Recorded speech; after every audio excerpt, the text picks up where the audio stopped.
1948 সালে রেসকোর্স ময়দানে মোহাম্মদ আলী জিন্নাহ ঘোষণা দেন, উর্দুই হবে পাকিস্তানের একমাত্র রাষ্ট্রভাষা। এতে ক্ষোভে ফেটে পড়ে পূর্ব পাকিস্তানের সাধারণ জনগণ। বাংলা ভাষার সমমর্যাদার দাবিতে উত্তাল হয়ে ওঠে পূর্ব বাংলার রাজপথ। 20 ফেব্রুয়ারি 1952 আন্দোলন দমাতে 144 ধারা জারি করে পুলিশ। নিষিদ্ধ ঘোষণা করা হয় ঢাকা শহরে সকল প্রকার সমাবেশ ও মিছিল। 1952 সালের 21 ফেব্রুয়ারি সকাল থেকেই ছাত্ররা এসে সমবেত হতে থাকে ঢাকা বিশ্ববিদ্যালয় প্রাঙ্গণে, আর ভাষার দাবিতে স্লোগান দিতে থাকে। হঠাৎ গুলিবর্ষণ শুরু করে পুলিশ। ঘটনাস্থলে শহীদ হল বরকত, রফিকুদ্দিন আহমেদ এবং আব্দুল জব্বার।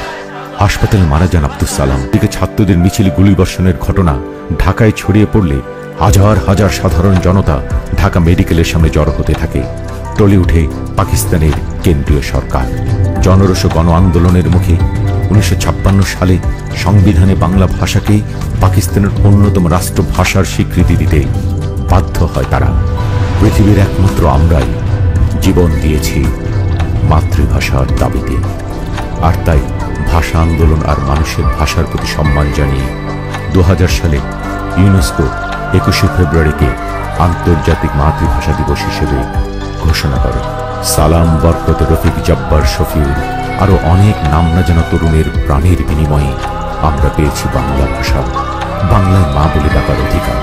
সেই সব ভাষা শহীদদের প্রতি রইল আমাদের বিনম্র শ্রদ্ধা।